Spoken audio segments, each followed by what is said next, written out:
Hey everyone, welcome to another episode of Crushing On with Karen. This is episode 10 and we have an amazing guest this week. I spoke to Gabe Gabriel. He's a filmmaker, he's a director, writer, actor, he's a queer activist, and he's just been doing amazing work in the industry. So here's this new film coming out called Runs in the Family. It just premiered at Durban International Film Festival, and I'm really, really excited about it. So I spoke to him about the film, about his previous films, his relationships with his father, and who's the director of this film, and his experience in the industry. It was just such a lovely conversation. But before we get to that, I just wanted to say that on our YouTube page, which is called Crushing On Podcast, you can go to that now, we'll be publishing exclusive interviews that we did with the directors of Kazazi Moto. So Kazazi Moto is the first African anthology series that Disney Plus produced. It was created by Triggerfish Studios, and what they did was each episode or each short film tells the story of a futuristic Africa. And the idea was conceptualized by former guest Kevin Kretterman, and it was really amazing. Like, each story comes from a different country. So there's an Egyptian one, there's from Zimbabwe, there's obviously a few from South Africa, and it's incredible storytelling. So if you're looking for something to watch this weekend or this week, put the kids in front of the TV, watch this brilliant African animation. But we're going to give you a little bit of a promo to that interview, which you can find on YouTube. So don't forget to go out to YouTube and get it there. Yeah, and I think it's like, we just have to see what the continent has to say. I think that was the coolest thing about this, is that we were given the space.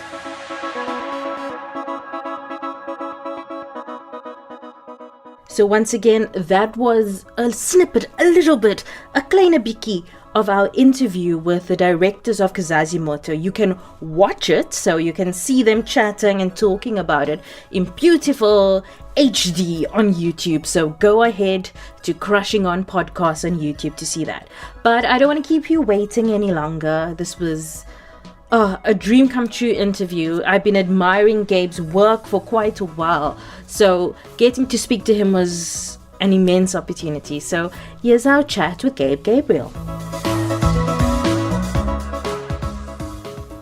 Hi Gabe, welcome to Crushing On. How are you doing? Thank you so much. I'm well, thanks. Thank you for having me. How are you? It's a pleasure. I'm great. Can't complain. So, we here because you have a new film coming out. It Runs in the Family. So tell us what the film is about. Sure, yes. Runs in the Family is a movie about a father and son, quite an unlikely father and son pair. It's an Indian South African dad and his transgender son who go on a kind of wacky road trip across the country to rescue the son's long-lost mother out of a rehab clinic that she's been put into by some dodgy ex-boyfriend of hers. And they break her out and they have to rush back home in time for the son to compete in a big drag competition with a massive cash prize that the son is hoping to use to get his gender-affirming top surgery. Okay, so, first question I have about that is so what was it like working with your real-life father who directs the film? It was the best. So we've worked together quite a bit. He's a director. He's done some films, some TV, and some commercials over the years. And he's also my biggest mentor and one of my best friends. We have a really good working relationship.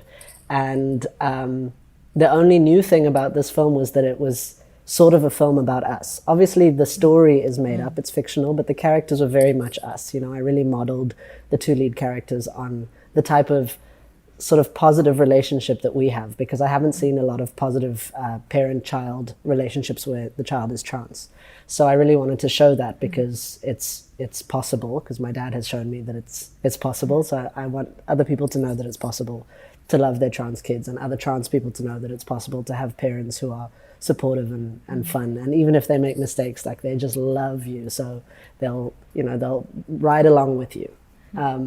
So that was the new aspect to making this film, is that it was the first time we were working with content that came from home a little more, you know, it wasn't outside of us, it was very much a part of us. But it went beautifully, you know, we have a real shorthand because we understand each other in terms of like vision and values and stuff. So it was easy for us to be on the same page, and then we had to get everyone else on the same page as us for our kind of shared vision, because I wrote it and he directed it. But obviously he also sat in on some of the scripting and kind of challenged me to make it stronger here and there and whatnot. So it was very collaborative. And was the process like therapeutic for the two of you to go through together? Yeah, I think it was. Not in the sense that we weren't already close, but in the sense that we discovered new things about each other. And I think, you know, when I came out as trans to my dad, he didn't know a lot about what it meant to be trans. All he had seen was what he'd seen on like film and TV, which is usually very negative. Usually, you know, someone's going to die or be really sad or never loved or lonely and no family and kicked out and whatnot. So his immediate response wasn't a negative response, but he was nervous. You know, he was like, are you sure people aren't going to be nice to you? People aren't going to understand you. It might isolate you. And so what was really beautiful about working on the story together and then eventually shooting it together was that he got to kind of ask questions, like personal questions about how I felt as a trans person in this world that I think maybe he would have been shy to ask if we weren't working on this film together. But because he could ask about the character, it was his way, I think, of asking me just things about like how I feel and when I feel in danger, when I feel safe, and what means the most to me in terms of support. So that was cool. And I think the reverse also happened. You know, I got to ask him questions about his youth and his identity and figuring out the kind of man that he wanted to be as a young guy, and then as he got older as well. So I guess we used discussions about the character to kind of talk about us in a way that was different to how we usually talk about us, because we kind of just know each other, you know. So, you know, what exactly like inspired the film? Was it your relationship with your father? Was it the father-son relationship we don't usually see? Like, what would you say? You hit the nail on the head with both of those things. First and foremost, well, a cute little anecdote that I can tell you is that my dad turned 70 a few years ago, 3 years ago. And he was in sort of development limbo on a number of films that he was trying to get made. His previous film was Four Corners, which was in 2014. And then there was a long gap where he was developing scripts with various different writers. Some were with me, some were with other people. And for some reason in the industry, it was just hard to get something off the ground, to get the funding for it. And so he said, can you write me, a lot of those were like sort of action thrillers, and, you know, he's very political and he has a lot to say. And so a lot of them get quite big in sort of scale. So for his 70th birthday, he said to me, can you give me a present for my 70th? Can you write me a film that'll get made? Keep it something small and light that isn't going to be too expensive. And so when I sat down and thought, what would I want to write for him that would get made, that is like a beautiful, small, heartfelt family story, I immediately was like, well, I would write about us. Because firstly, as you said, I haven't seen that kind of father-child or father-son representation before that's positive. And secondly, because if it was a gift to him, I also wanted it to kind of be an ode to the kind of great father that he is. So a combination of those things, I guess. I love that. Thanks. So when crafting the film, what are the important aspects that you were like, this has to be in the film? Like, I'm not cutting this out. I'm not editing this part. That's a nice question, because, you know, there were questions about, there are always questions around the casting in specifically queer films and trans films. And immediately when we were speaking to the funders about it and when we were talking to production about it, people were like, who are you going to get to play the trans character? Because, you know, are there even any trans actors? And I was immediately like, well, firstly, I'm a trans actor, so I can be the fallback, but I'd also like for us to open the call to any trans actors to come and audition for it. And unfortunately, we didn't get any. Our casting director tried, but no one auditioned. But it's also, it was very important to me that the representation was correct, that the trans character is always played by a trans actor, because when we don't do that, that's when misconceptions about trans people pop up, because we're not being represented by ourselves. It's like with any community or any marginalized person. You just won't get the same nuance if it's not played by the person themselves, right? Not them exactly themselves, but Yeah. someone with the same experience. I get it. Yeah. But I am also, my background is in acting before writing, so I was also always happy. Like I was like, if we find casting that works for it, great. If we don't, I will absolutely step in and do it. I don't mind playing kind of myself, and it's close to home, so it didn't feel like a problem for me. But everyone did have that question, first of all. And then second of all, there were things along the way where it just, because we are on this tight budget and a short shooting schedule, there was like, at one point there was a question about, well, do we need all the drag queens? Because we have this show in the film of a whole lot of South African drag acts. And that was something that I stood very firmly by when there was a suggestion that we drop some of the drag acts. And I was like, no, we have booked these, I think it's 6 drag artists who are incredible and who represent the South African drag community, which I don't. I'm very involved as an audience member in the South African drag community, but I'm not a drag queen like the drag queens that we have here. And they are so good at what they do, and they need more representation of them so that people can hire them and pay them and they can keep doing the cool stuff that they're doing. So I was immediately like, no, we're not cutting them. That was something I felt very strongly about, because I didn't want to be representing drag but without the drag artists involved. So that was one thing. And we had Manila Vontes, who's one of our top drag queens in the country, who was a drag consultant. She made sure that everything that was said about drag in the script and everything that was seen about drag in the script was kind of authentic to our drag community. So I think those are the things that I was like the most cagey about, just in terms of wanting to protect like queer culture and what we're saying. But beyond that, I just wanted to make sure that we had a beautiful story that was authentic to us. And so in casting the characters around us, the friends, the mother, the father, we just wanted to make sure that these were all people who could bring a kind of level of authenticity and quirkiness, because we're quite a quirky pair, me and my dad, and we wanted to reflect that as best we could. I have a question, like following up on the drag scenes. I mean, I haven't seen the film, but I read that you included like a lot of POC drag queens, and I thought that was so cool, because I mean, for me personally, like I'm obviously colored and I live in a colored area in Cape Town, and I'm so used. The only drag queens I see are colored, so I'm like, same. So I'm like, but it's so great to see that like it represented on screen. Like it's not just you don't just get the white drag queens, or there's more. There's just like in South Africa, there's a whole culture. Absolutely. I mean, I'm glad you bring that up, because it wasn't like I was like, oh, let's go find some POC drag queens. I was like, all the drag queens I know are POC. So it was the reverse. It wasn't deciding to go find POC drag queens. It was like, okay, well, when I think of drag in Cape Town and the best drag that I've seen in the country, it's all POC drag queens. So that's who we're going to have in the show, because that for me felt like it was the best reflection of our drag community here. And I mean, you must know our queens know how to do it. Like, just in Cape Town alone. I mean, we didn't even dip into like Joburg drag queens or anywhere else. I was like, we have what we need all here, right here in Cape Town. So I want to talk about the casting of your parents, because I mean, Ace Bhatti and Diaan Lawrenson are icons in their own right. So why did you choose them?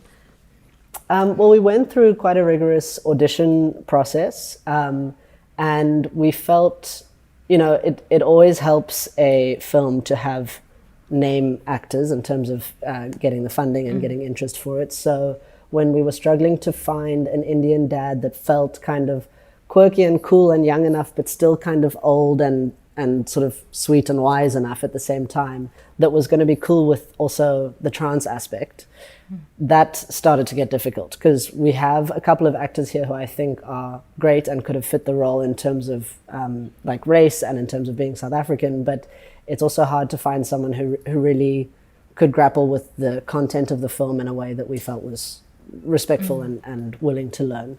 So that's why we decided that for the dad character, we would also cast our net out towards the UK and see if we could afford any kind of name or name-ish actor from the UK to bring a little bit more prestige to the film internationally. And so we cast a couple of, once we'd gone through the South African auditions, we went to the UK casting director for a few UK like older Indian guys to play the dad. And it was really sweet watching all these guys, because in the audition we asked them to do a couple of scenes, but also to do a song of their choice in drag of their choice. We didn't explain it. So some of them came with lipstick and a scarf, another one came with a sari. They got to have like a little bit of fun in the auditions, which was really cool. And ultimately we landed on Ace because he had a really sort of earnest quirk to him that we really liked, and he had the name. He's quite a well-known name in the UK especially, but also internationally, and he just nailed the audition. We really loved him. And then but then the challenge with him was getting him to feel like he could conceivably be a guy. He doesn't have to have been born and bred in South Africa, but that he could be this Indian guy who's lived in South Africa. We didn't ever stipulate in the film where he was originally from. So if you feel that he's not South African, it's not a train smash. Because my dad as well is also, he's got this like slightly sort of Anglophone accent, and he's like a strange sort, a mix of things as well, because he traveled a lot and he lived in grew up in KZN but lived in Joburg, came to Cape Town, so he's all over the place. So we weren't too fussed about that casting wise. And then for the mother, Diaan Lawrenson, who was Pola in Seven Divan, which I see has just announced that they are finally stopping after however many seasons. She also just aced an audition. We went out to a bunch of the fantastic South African actresses we have, and we felt like the character is a complex one, because it's not a spoiler to say that the son, it really resents her for leaving him when he was a baby. So she's kind of hated by him in the beginning, and she has to really try and redeem herself despite being a woman who quite complexly didn't want to be a mother. So she was very careful to make sure that the character comes across as someone who you can empathize with. Even if you wouldn't ditch your child, you can at least understand why she ditched hers, and I think she really pulled that off. I think she's an actress who manages to hold two truths at the same time. And she gets to be this fun, bold, wild woman who is not tied down by the idea of family, but also someone who feels deep regret for not having that family. So we really like that about her. So has entertainment, like, I know obviously it's in your blood, but has it always been like, this is what I'm going to do, this is the path I'm going to take? Yeah, it has. I mean, in different forms. When I was a kid, I really wanted to be a musician. And then I think even then, when I was young, my dad was always telling me to like think up stories. Like even if we were like waiting in a line somewhere, he'd be like, if I said I was bored or something, he'd be like, first of all, you can't be bored because you have things. And second of all, if you're bored, use your imagination. That's the best toy. And like look over there and see those people talking, and now like write in a little notebook what you think their conversation is, or what you think is behind that locked door. Or, he would just kind of encourage me to use my imagination all the time, which was fantastic training for writing, completely unbeknownst to him. He was just trying to keep his kid busy, but it ended up being the thing that I think led me into the kind of theatre and film world. And I started in theatre and then moved into film later on. And it is very much in my family. A lot of my family members are in the film industry, so I was very privileged in the sense that it was never a fight with family to join. A lot of people have to like convince their families that it's not a ludicrous idea to join the film industry. So I didn't have that kind of in my way. But it's also then been a challenge to figure out what my voice is and kind of work out who I am separate to my family as well. Which is a very privileged challenge to have, and I do recognize that. But yes, I have always wanted to be in some kind of storytelling, and I've figured out that I think writing and directing are the ones that bring me the most joy. But I also really love acting, and I stopped acting for a long time because I was kind of figuring out that I was trans, and I didn't know how I was going to be castable and whatnot. So I needed to take some time away from it, and now that I'm coming back to it as myself and in a body that I feel good in, it's such a fun profession as well. So you directed No Hiding Here, the first South African gay rom-com, which I loved. I told you that in the email. Thank you so much. But so what was the response like to that? It was cool. I mean, it was, my main focus with No Hiding Here, again, we had like in this one, it was a shoestring budget. It's for a TV movie for Showmax, and they were doing a slate of 8 films in the space of, I don't know, 2 months or something ridiculous.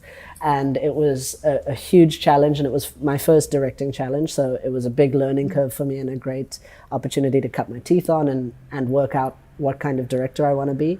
But my main focus with No Hiding Here was to make it as unapologetically queer as possible, and to not make a film that was about the trauma of queerness and about the pain of it, but rather to just make a film that was about like queers who like make mistakes and are out, or one is out and one is not, it doesn't matter. Like there's just a complexity to it that is queer. I tried to get pronouns on the cast, on the call sheets. I tried to get all of our head of departments in the crew to be queer as much as I could.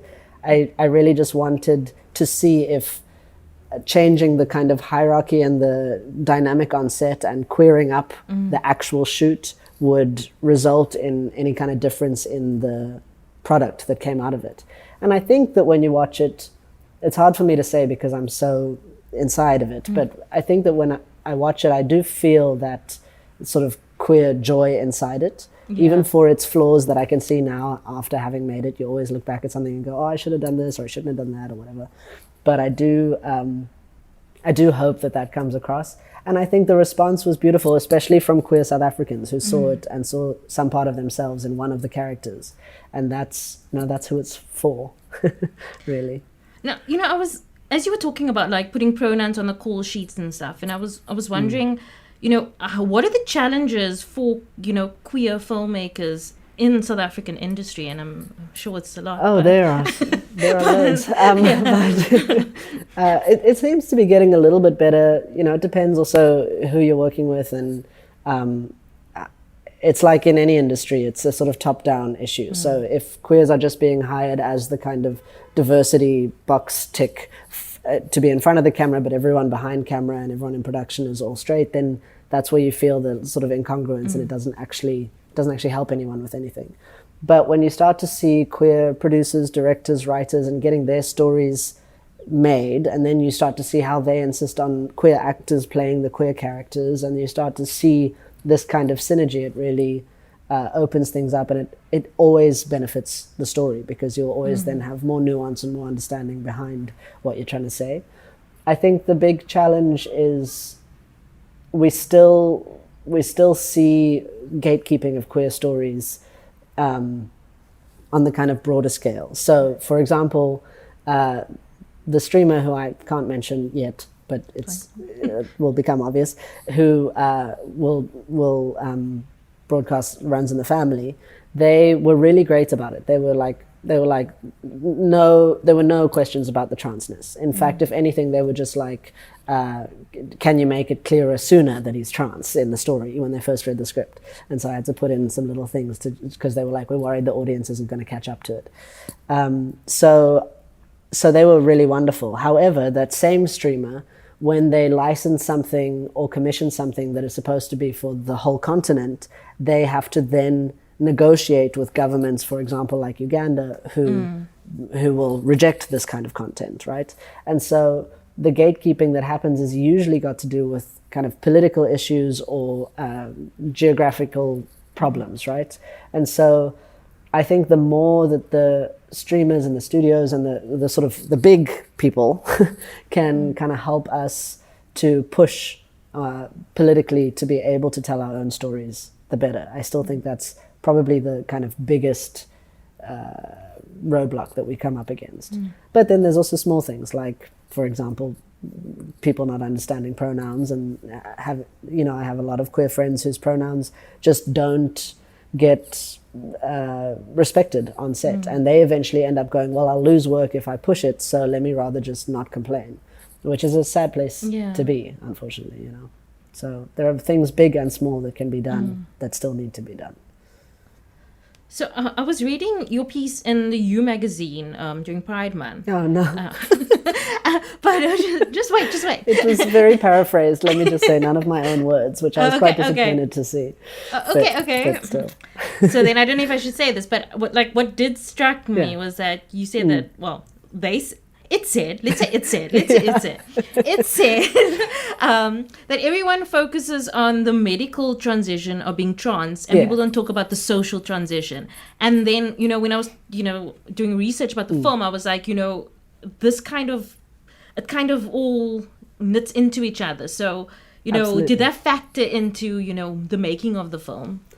Yeah, I'll try to say this without giving a spoiler for how the film ends, but I had two options for an ending.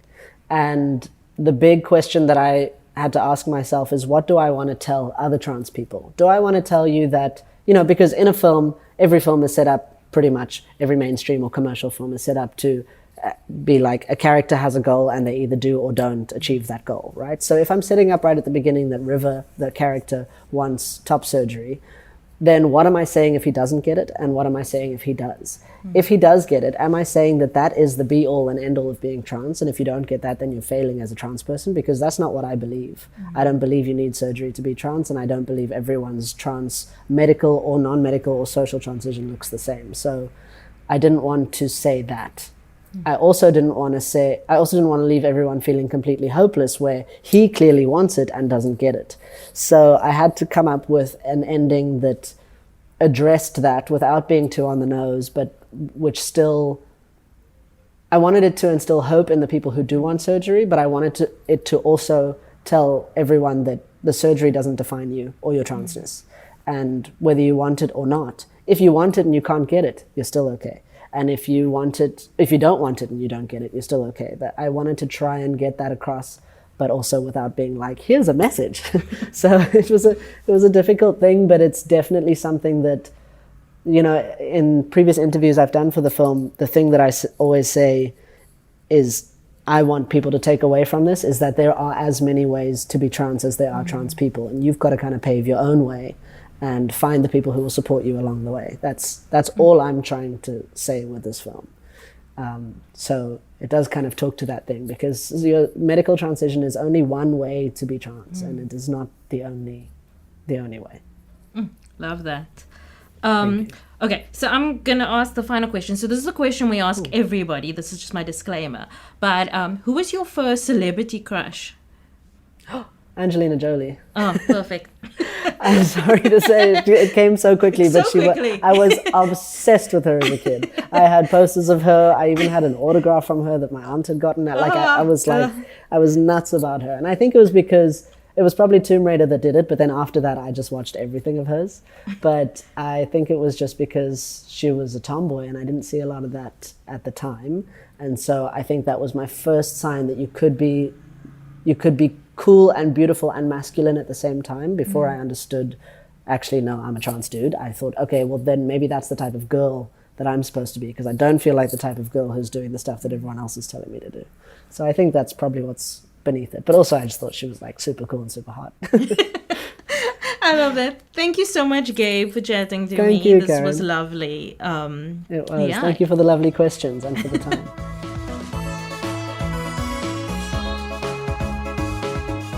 That was our interview with Gabe Gabriel. His film will be available to stream, as he said. He has not told us where yet. So once we know when Runs in the Family is going to air, we will share it on all our social media platforms so that when you want to watch the film, you can. But yes, you can find Gabe on all the social medias. We will link everything in our show notes. And you can find No Hiding Here, his previous film, on Showmax. And that's it for our episode. Don't forget to go to YouTube to watch our exclusive interviews with the directors of Kizazi Moto. That's all from us this week. If you would like to support the podcast, you can go to patreon.com/crashingonpod, where you can get bonus content in exchange for a monthly financial subscription. To catch us on social media, you can find me at Karen Walby on Instagram and at Karen Walbys with an S on Twitter. The podcast can be found at Crashing on Pod on Twitter, Instagram, TikTok, and Facebook. We're on Threads now too. You can also find more information about this and all of our other episodes on our website, crashingonpodcast.com, and send any feedback to mail@crashingonpodcast.com. This episode was edited by Rebecca Barches. The show is produced by me, Karen, Rebecca Barches, and Leanne Phillipson. Our logo was designed by Nathifa Maroof. If you like the show, tell everyone that you can, any way that you can. Keep up to date with all our episodes by subscribing to the show on Spotify, Apple Podcasts, or wherever you get your podcasts. And please rate and review the episodes on Apple Podcasts or Spotify, as it helps others find the show. We'll be back soon with another in-depth conversation. See you then.